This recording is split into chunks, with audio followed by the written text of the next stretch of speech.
Well, here we are on Tuesday of the seventh week of Easter. And remember what I was saying. Our focus here will be on the Spirit. Now, again, we're in the last week. We'll be looking at the Acts of the Apostles for the rest of the year. There may be an occasional time that the Acts will pop up in as the first reading, but as far as going through the Acts of the Apostles day by day, that's it. This is the only time during the year we do that. And so that'll be the whole focus during the week. And this week, the focus will be the aspect of the Holy Spirit. So what we're looking at today is Paul saying goodbye. He's being called to Jerusalem. And what's going to happen? It's kind of interesting how this works. See, Paul is a citizen of the Roman Empire, and when necessary, he uses that. So he's going to be called to Jerusalem to answer charges in regards, and we'll look at that, in regards to his evangelization. And from there, he's going to say, but wait a minute, I'm a citizen. I can go to Rome. I can appeal to Rome. And that's essentially how he ends up in Rome. And we're going to be focusing on that this week where this whole process is happening. But what we're seeing here is the goodbyes. Now, something to keep in mind, and I know this from my own personal experience. You're in a place for a while, you develop relationships and everything else, and then all of a sudden you move on. And that can be an extremely difficult process and can be a painful process. So this is part of what we see with Paul, and we're going to see more of that during the week. But he's been doing the same thing. And part of the role of the priest is the priest does work in a parish for a while, and then he goes to another one. Now, I remember when I worked in parishes, there was, the pastor who had been there for 20, 30 years. And I always consider that unfair to the people. I'll stay 5 or 6 years at a parish. Of course, now I'm not at a parish because it's not fair to the people. Because if the people really like you, well, that's wonderful for them. But what happens to the people who really don't like you? And it's not fair to them. So I always stay 5 or 6 years in a parish, and then I move on.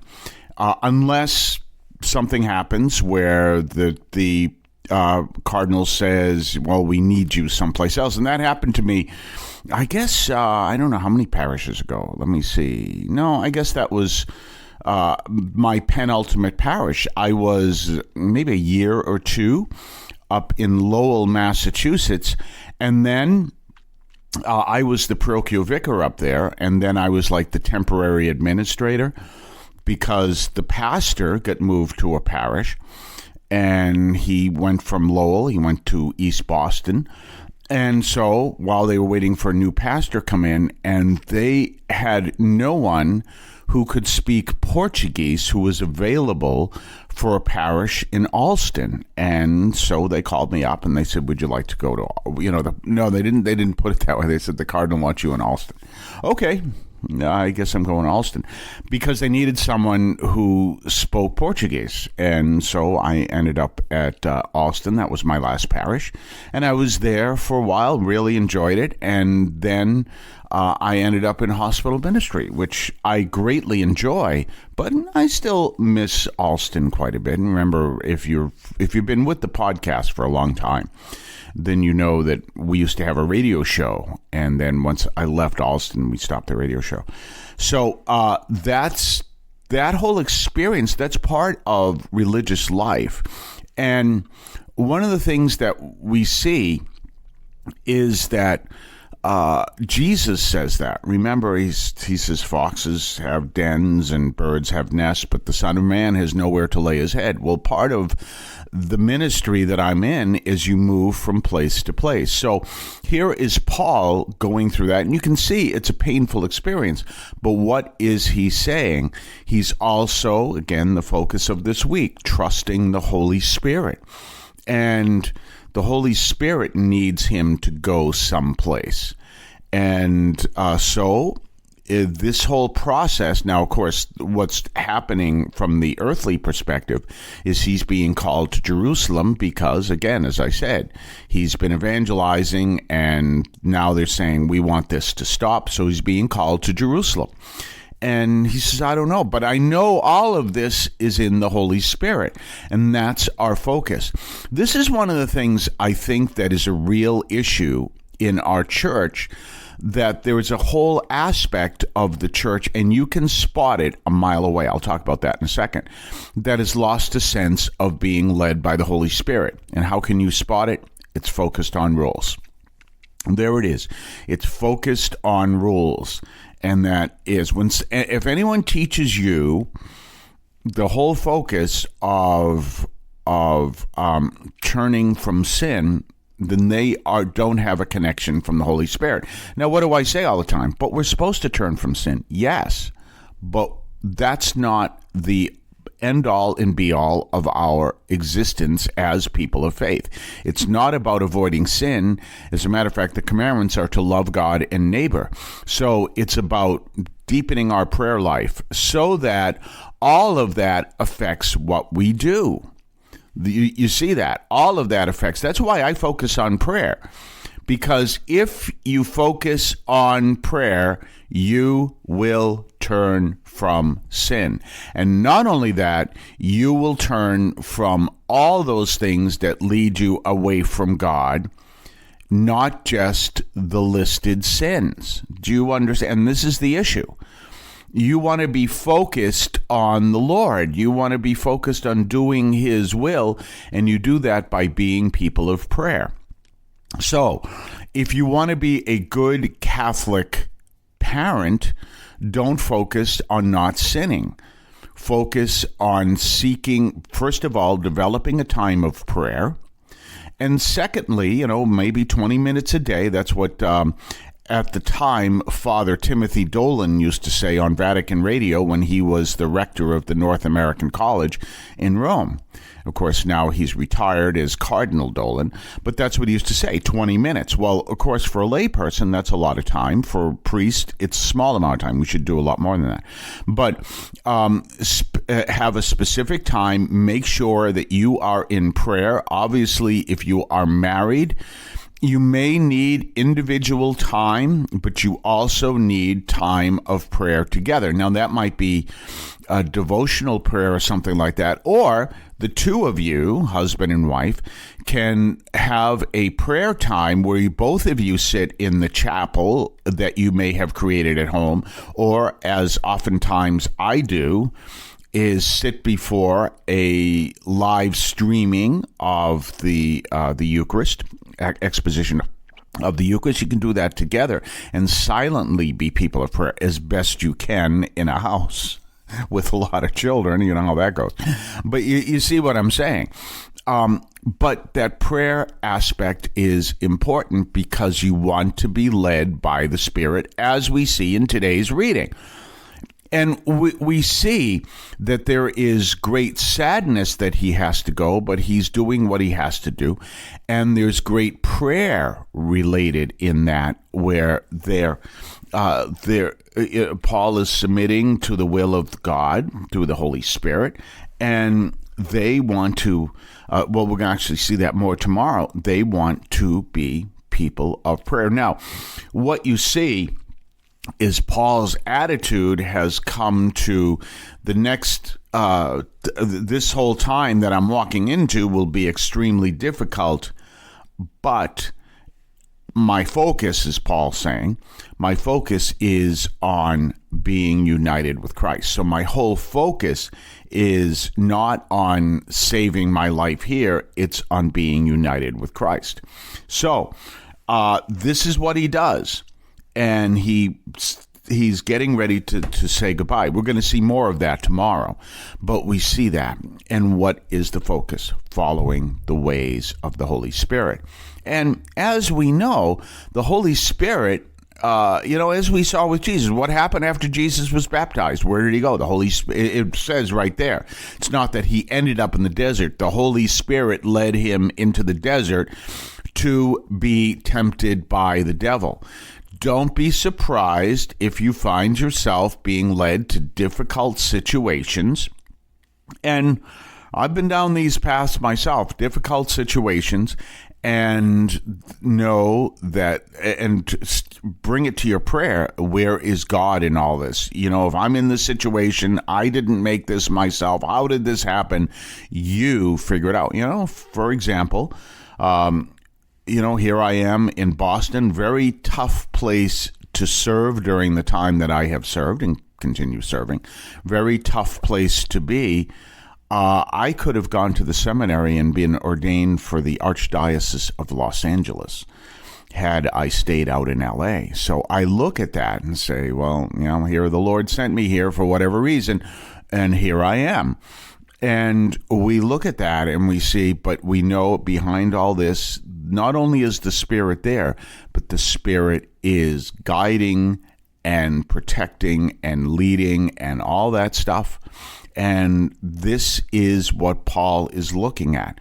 Trusting in the Spirit, knowing the Spirit is going to lead him to a difficult situation, and his whole focus is on being united with Christ and doing Christ's will. Notice his focus is not avoiding sin. That's an important focus, but your focus is, if you're seeking to serve God, you will avoid sin. That's where your focus has got to be. Focusing on loving God, and you will avoid sin. We're going to be back on the other side of the break. You're listening to the Catholic Audio Media Podcast. Did you know that the Catholic Audio Media Podcast is available on various podcast platforms? You can find us, among others, on Podbean, which is our home platform. You can find it on Spotify, Amazon Music, iHeart, among others. Just look for Catholic Audio Media, all one word. On some platforms, such as Spotify, look for Catholic Audio Media, 3 words, and subscribe and listen to the Catholic Audio Media Podcast.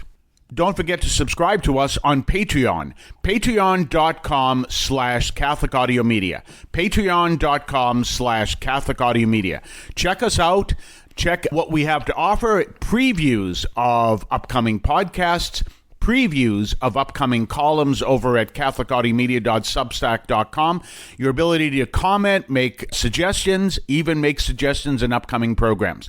Check us out, patreon.com, Catholic Audio Media. We're back, and so we're looking at this powerful story of the leading of the Holy Spirit. Well, that brings you some interesting things to look at, because right now we're in the church and we see these voices that lead us. They're supposedly speaking for God. But here's one of the things I want you to notice. We're going to see it more tomorrow. St. Paul is rooted a lot in prayer, and his community is rooted a lot in prayer. So the same has to be for us. We need to be rooted a lot in prayer. Now, as parishes, as a community, as families, as ministries, whatever the case may be, we have to be rooted a lot in prayer. That's essential.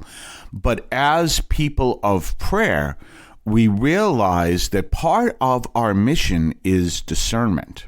Now, a discernment is listening to what a message is and deciding whether or not this is the real message. So there's plenty of these influencers out there that are proclaiming messages, and you need to discern which ones are speaking in the Holy Spirit and which ones aren't, and which ones are just giving you information, which is fine, and which ones are giving you false information, which is not fine. For example, I saw some tweets the other day. Apparently, the Pope recently said something on the lines is to keep in mind that there are more serious sins than sexual sins. That's what the Pope said. And that's true. As a matter of fact, if you heard my homily from Sunday, Peter said the same thing.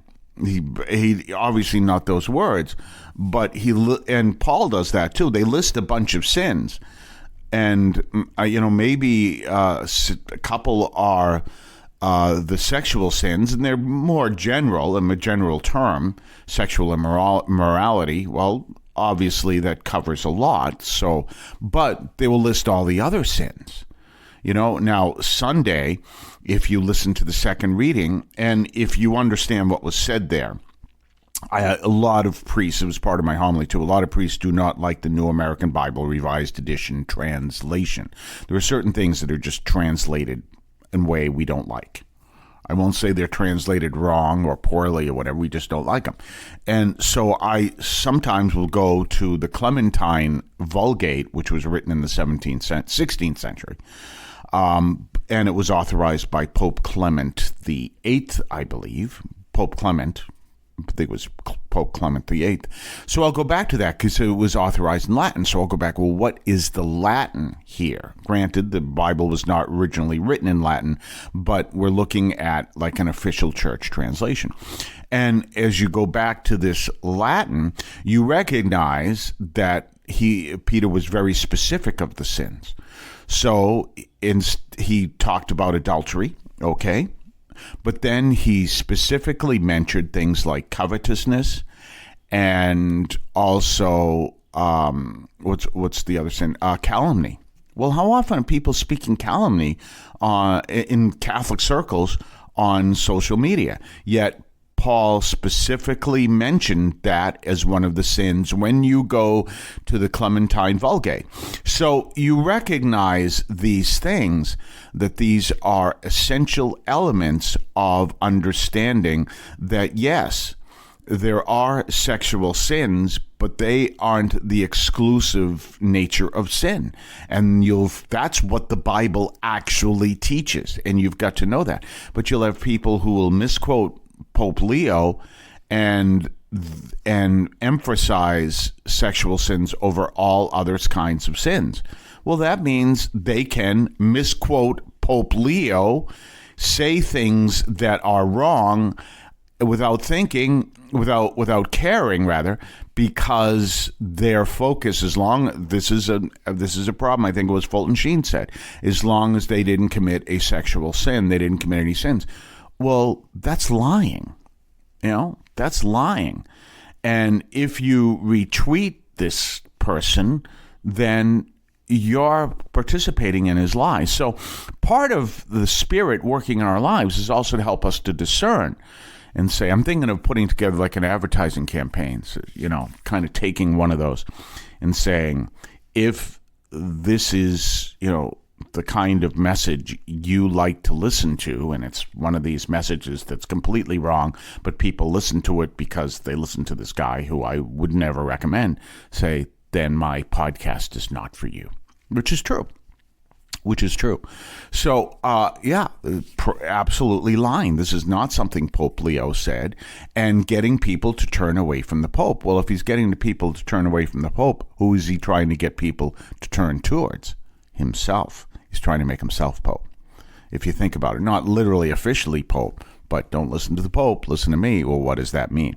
So that's some of the things that you needed to understand. That's part of this prayer. That's part of this, to build up that discernment, to be able to see what is there that is leading you, the Holy Spirit is showing you, to leading you closer to Him, and what is there leading you, helping you understand, Holy Spirit showing you, helping you to avoid, because they're putting out misinformation. So another thing I wanted to bring up, this is completely different.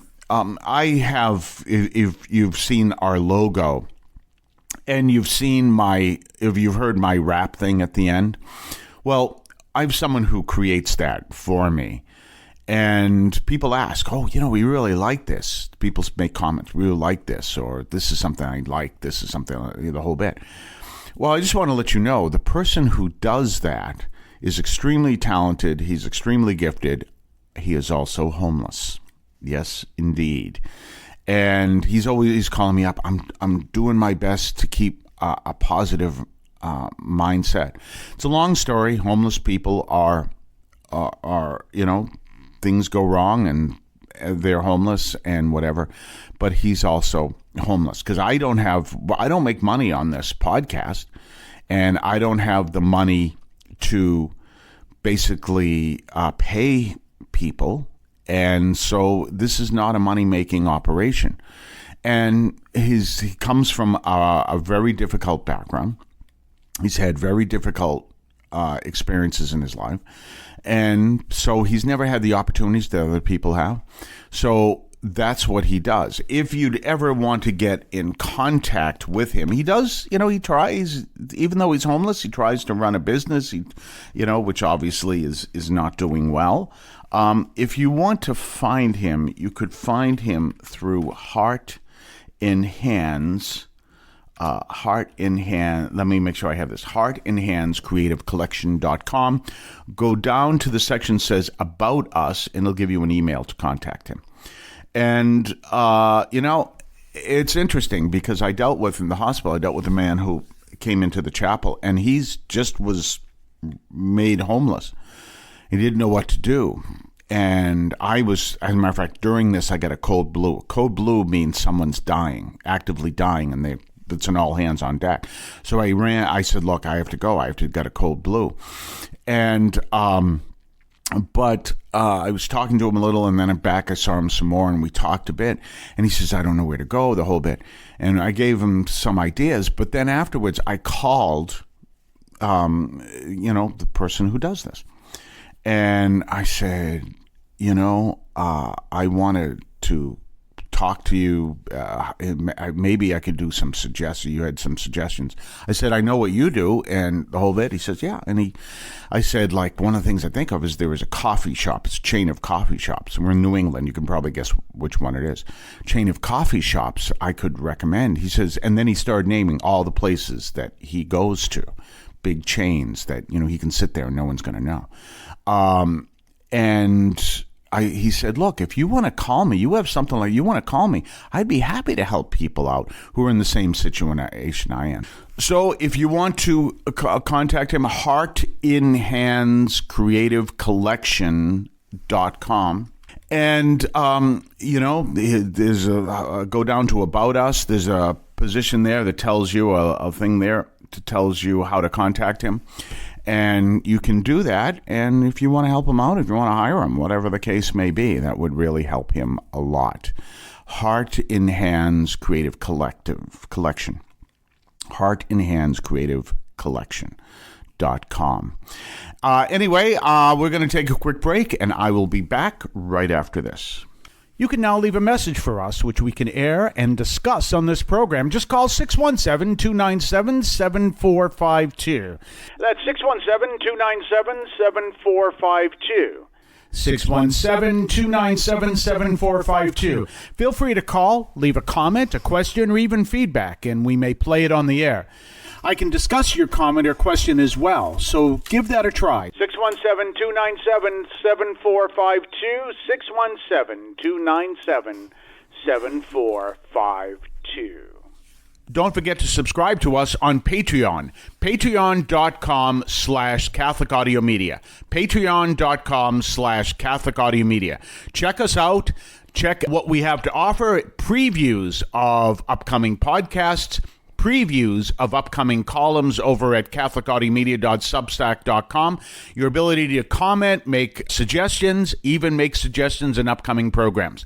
Check us out, patreon.com, Catholic Audio Media. We're back. So tomorrow we're going to be focused on, again, the movement of the Holy Spirit as Paul makes his final goodbyes to where he is and gets ready to head up to Jerusalem as we continue through this final week of Easter. It's fascinating time. And of course, we're looking forward to Pentecost. And I hope you're doing your Pentecost prayer where you're calling for the Holy Spirit to come into your life and to strengthen your life and see where the Holy Spirit leads you. That's what this week is all about as we look forward to Pentecost. We'll be back tomorrow. Have yourself a blessed day. Yeah, you know the real is back. Father Carl Chaplain from the city of champions, dropping daily reflections coming straight from the field. The raw truth revealed for the strong-willed. It's the Greatest Act of Defiance podcast with your host Father Carl, a message built to last. The Greatest Act of Defiance podcast. That's right, the Greatest Act of Defiance. Word up. Word up. Word up.